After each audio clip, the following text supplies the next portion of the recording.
बिहार का विकास हो सकता है? नहीं हो सकता।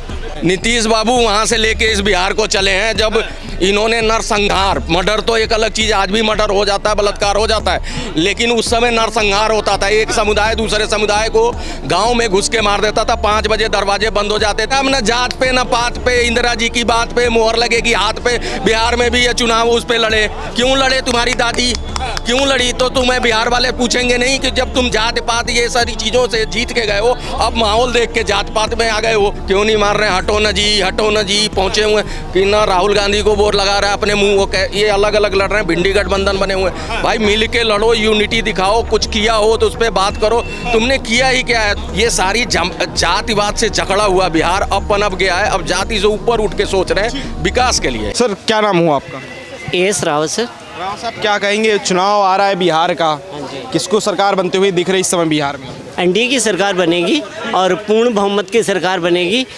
तो आपने देखा ही लालू प्रसाद यादव का जन्मदिन था, तेजस्वी नहीं आए, तेज प्रताप नहीं आए, तो उनकी एकता तो दिखाई दे रही है। किस तरह से पहले डंडे में तेल पिलाया जाता था, अब तलवार सामने लिया है, अब पता नहीं तलवार से क्या करने वाले हैं। लेकिन राजद वाले कह रहे हैं कि भाई 14 करोड़ जनता ने तेजस्वी को सीएम मान लिया है। अरे मानने जब बापूजी ने नहीं माना तो मतलब पहले तो बाप ने मानना होता है ना, ये तेजस्वी मेरा बेटा सीएम बन जाएगा। अब आप बताइए कि जैसे लालू प्रसाद यादव ने जेल में रह करके और राबड़ी को मुख्यमंत्री बना दिया था, क्या थी राबड़ी की एजुकेशन? अनपढ़ गवार, उसको मुख्यमंत्री बना दिया, तो क्या होना था? बिहार का विकास हो सकता है? नहीं हो सकता। अभी कुछ किया नीतीश बाबू ने 20 साल में कुछ किया है? क्योंकि अभी देखिए पीएमसीएच में मनीष कश्यप को पीट दिया गया, उन्होंने आवाज़ भी उठाई तब भी कुछ नहीं हुआ। इतनी सारी खामियां हैं दिखाई दे रही हैं, अब तो चुनाव भी आने वाला, लोग कह रहे हैं कि बदलाव होना चाहिए। 20 साल हो गए, बहुत देख लिया नीतीश चाचा का राज। छोटा सा समीकरण आपको बता दूं, यादव हैं वहाँ सबसे ज़्यादा आबादी में, लेकिन ये मत सोचना कि यादव सारे लालू को वोट देते हैं, क्योंकि यादव में 3% का विकास यादव का नहीं हुआ। यादव जो है कुर्मी से आते हैं नीतीश जी, कुर्मी 3% है, 20 साल से वो बैठे हुए हैं, 3% लोग वोट मात्र कुर्मी है, वो 3% देते नहीं देते, लेकिन नीतीश कुमार मजबूती से हैं, चाहे उनकी सरकार जीत के आ जाए, वो ज़्यादा सीटें ले आए, बनते नीतीश जी हैं।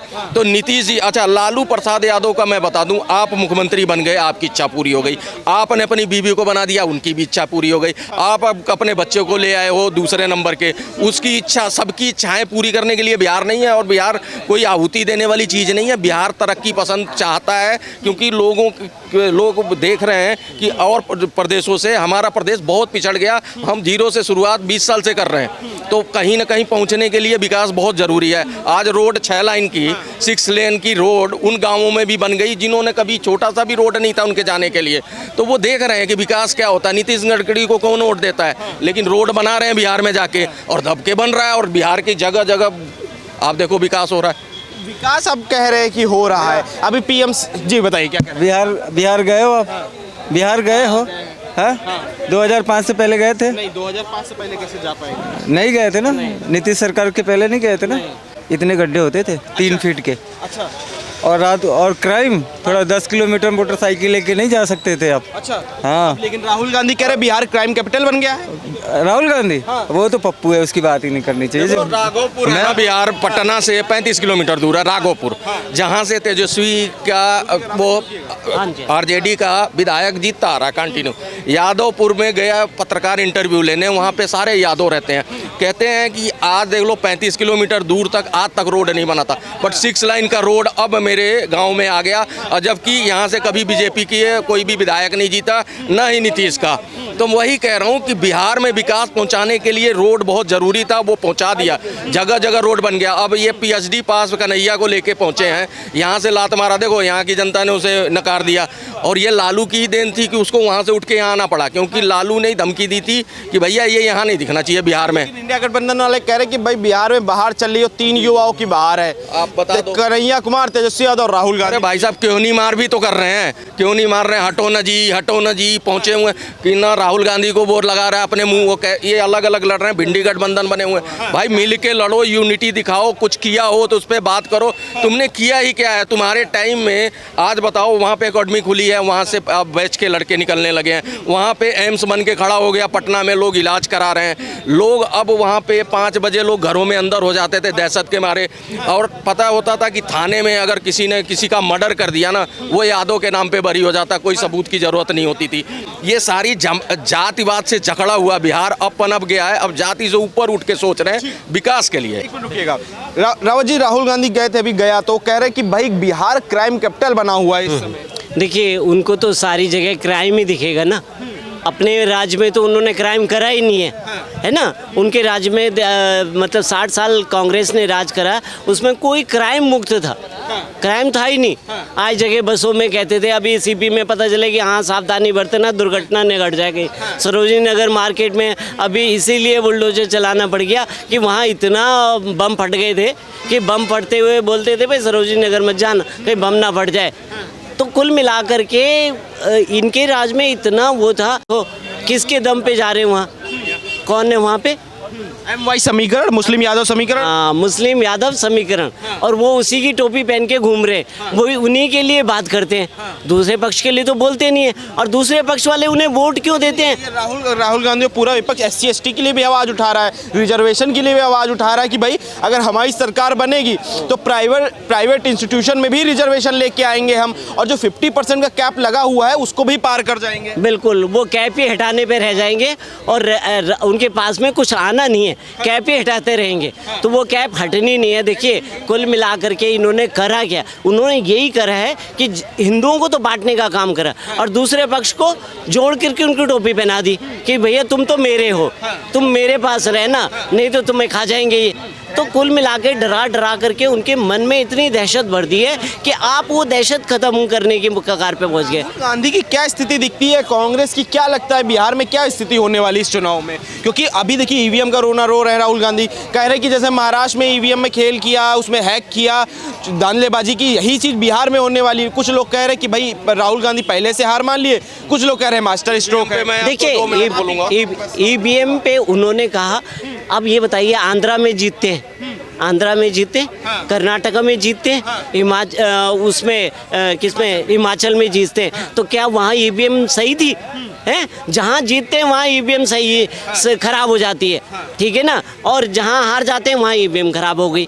तो ठेकरा जो है EVM में फोड़ देना, और कुछ नहीं है इनका। एक ही वो एक राहुल गांधी पहले से हार मान लिया कि मास्टर स्ट्रोक खेले, ये पहले से हार मान गए सर। कन्हैया कुमार को कितनी बार यहाँ ही मार खा गए, पूर्वी दिल्ली में मार खाई थी, मनोज तिवारी के खिलाफ खड़े हुए मार खा के गए। और अब क्या कह रहे हैं कि बिहार में भी मार खाने की नौबत आने वाली है शायद। मेरे को EVM पे जो वो लेख लिख रहे हैं, पेपर में लेख दे रहे हैं, वो बताएं 1946 में भाई साहब पटेल को 12 वोट पड़े थे और 1 वोट नहीं पड़ा था नेहरू को। नेहरू जो है प्रधानमंत्री बन गया।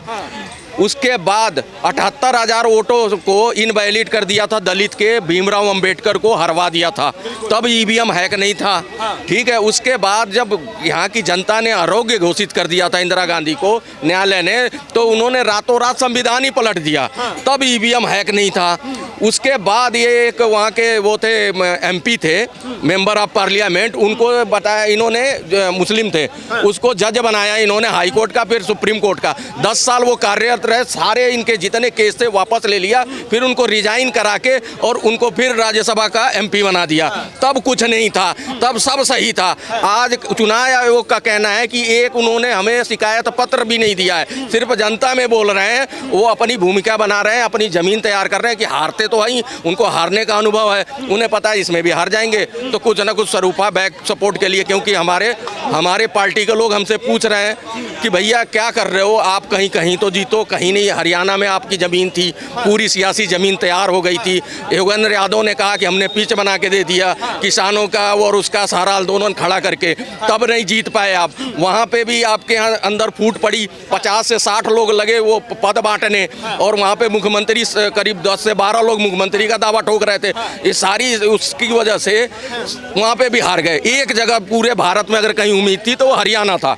तो राहुल गांधी कर क्या सकते हैं इस समय? उनके पास कोई ना मुद्दा है ना कुछ है, उनको लिस्ट जो लिख के दे दी है ना, रिजर्वेशन का मुद्दा उठा रहे ना राहुल गांधी, तो कह रहे कि जो प्राइवेट सेक्टर है, प्राइवेट इंस्टीट्यूशन में उनको भी, उनमें भी रिजर्वेशन हम लेके आएंगे, हमारी सरकार आएगी। भाई साहब, ना जात पे ना पात पे, इंदिरा जी की बात पे मोहर लगेगी हाथ पे। बिहार में भी ये चुनाव उस पे लड़े, क्यों लड़े? तुम्हारी दादी क्यों लड़ी? तो तुम्हें बिहार वाले पूछेंगे नहीं कि जब तुम जात पात ये सारी चीजों से जीत के गए हो, अब माहौल देख के जात पात में आ गए हो, तो जब तुम्हें दिख रहा है कि माहौल है कि अपना काम निकाल के जनता को दरकिनार कर दूं, इस तरह से नहीं होता। जनता बहुत समझदार हो गई है, वो जनता नहीं है जो तुम्हारी दादी के टाइम, तुम्हारे परदादे के टाइम थी। अब जनता है पढ़ी लिखी, समझदार है, अपने भले और हित के लिए जानती है कि हमारे यहाँ विधायक अगर सही जीत के आएगा तो रोड बनवाएगा, हमारे यहाँ पंचायत का अगर मुखिया जीत के आएगा तो हमारे गाँव में लाइटें लगवाएगा। बिहार में कई सारी ऐसे वीडियो है, नीतीश बाबू जाते हैं एक सम्मेलन में, तो एक आईपीएस ऑफिसर है, पुलिस ऑफिसर, बड़े अधिकारी उनको गमला देते हैं, तो गमला उनके सर पर रख देते हैं। तो पूरा विपक्ष एक नैरेटिव बना रहा है कि नीतीश बाबू को दिमागी हालत नहीं ठीक है, इनको अब आराम की जरूरत है। नीतीश बाबू वहां से लेके इस बिहार को चले हैं जब इन्होंने नरसंहार, मर्डर तो एक अलग चीज, आज भी मर्डर हो जाता है, बलात्कार हो जाता है, लेकिन उस समय नरसंहार होता था। एक समुदाय दूसरे समुदाय को गांव में घुस के मार देता था, 5 बजे दरवाजे बंद हो जाते थे, दुकानें बंद कर देता था, कोई घर से बाहर लेने सब्जी नहीं जाता था। वो दौर से लेके यहाँ तक आए हैं। आज बिहार में आप 10, 11, 12 बजे बस से उतर के अपना थैला लेके, अपने पैसे आज देख लो सामान लेके सुसज्जित होकर अपने घर पहुंच जा रहे हो। वो बिहार में नीतीश जी की ही देन है। नीतीश जी जो जंगल राज है ना, ए से लेके जीरो से लेके यहाँ तक लाए, आगे वही ले जाएंगे। नीतीश जी को तुम मानसिक बोलो, पागल बोलो, लेकिन तुम्हारे बेटे से अच्छा है। चौथी फेल बेटा, उसको घर से निकाल दिया, कहने को तो घर से निकाला, तुमने निकालना है कोर्ट चले जाते, वहाँ पे एफिडेविट बना के उसको बाकायदा कानूनी तौर से बेदखल करते। जनता को दिखाने के लिए तुमने उसको अलग कर दिया, कल चुनाव जीत गए तो फिर वो घर में आ जाएगा। आपका 9वीं फेल बेटा, वो 9 बार का मुख्यमंत्री है, 18-20 साल से वो कंटिन्यू बैठा हुआ है। उसी की संरक्षण में तुम वहाँ पे डिप्टी सीएम बने और छाती पीटने लगे कि भैया हमने नौकरियां दी। बता देना कोई माई का लाल कि नहीं माई का लाल कहते हैं कि वो उसी सरकार में गोल्डन पीरियड था बिहार की। पूरी बात तो सुन लो, कौन सा कानून में लिखा है कि डिप्टी सीएम नौकरी देता है? मुखिया वो है, उनके संरक्षण में उनके हाँ के बगैर ये नौकरी दे देंगे? अपनी छाती पीट के वाहवाही लूटने का क्या फायदा? भाई नीतीश जी मुख्यमंत्री हैं, तुम उप मुख्यमंत्री हो। अगर मान लो यूपी में मुख्यमंत्री बाबा हैं तो बाबा ही करेंगे सारा, या उप मुख्यमंत्री कहेगा मैंने नौकरी दे दी? इतना राजद वाले कह रहे ना कि वही समय था जब हम उप मुख्यमंत्री बने थे, वो गोल्डन पीरियड था बिहार के लिए, और हम ये लेके जनता के पास जाएंगे, घर घर तक पहुंचाएंगे कि हमने जब 1.5 साल में सरकार में आए थे तब हमने कितना काम। भाई तो सीएम का धन्यवाद करेगी ना पब्लिक की, इनके सीएम के रहते ही नौकरियां ज्यादा मिली। उस टाइम में उस तरह का दौर यही सीएम ले आएगा, उसका डिप्टी सीएम थोड़ी ना लाएगा। मैं बता तो रहा हूँ, आप ना आपके घर में जो मुखिया है, आप दोहरे दर्जे का आदमी कहते नहीं, इस घर का तो जो मान सम्मान बढ़ा रहा हूँ मैं ही बढ़ा रहा हूँ, मुखिया का ही होता है, टीम का कैप्टन ही उसका ही, उसको ही कप मिलता है। इसलिए जो है नीतीश जी करेंगे। और ये इन्होंने बोला था मेरे बेटे को सिखाओ, और सिखा के उसे आगे बढ़ने दो। आप तो आपका टाइम खत्म हो रहा है, तब इनका गठजोड़ हुआ था। लेकिन बाद में जब नीतीश कुमार को पता लगा कि ये एक ढेले का आदमी नहीं है, ये नहीं चला सकता बिहार को, इसलिए वो अलग होके फिर मुख्यमंत्री बन गए। मुख्यमंत्री का उन्होंने इस्तीफा दिया और शाम को मुख्यमंत्री का शपथ ले लिया। दुकानें बंद कर देता था, कोई घर से बाहर लेने सब्जी नहीं जाता था। वो दौर से लेके यहाँ तक आए हैं। आज बिहार में आप 10, 11, 12 बजे बस से उतर के अपना थैला लेके, अपने पैसे आज देख लो सामान लेके सुसज्जित होकर अपने घर पहुंच जा रहे हो। वो बिहार में नीतीश जी की ही देन है। नीतीश जी जो जंगल राज है ना, ए से लेके जीरो से लेके यहाँ तक लाए, आगे वही ले जाएंगे। नीतीश जी को तुम मानसिक बोलो, पागल बोलो, लेकिन तुम्हारे बेटे से अच्छा है। चौथी फेल बेटा, उसको घर से निकाल दिया, कहने को तो घर से निकाला, तुमने निकालना है कोर्ट चले जाते, वहाँ पे एफिडेविट बना के उसको बाकायदा कानूनी तौर से बेदखल करते। जनता को दिखाने के लिए तुमने उसको अलग कर दिया, कल चुनाव जीत गए तो फिर वो घर में आ जाएगा।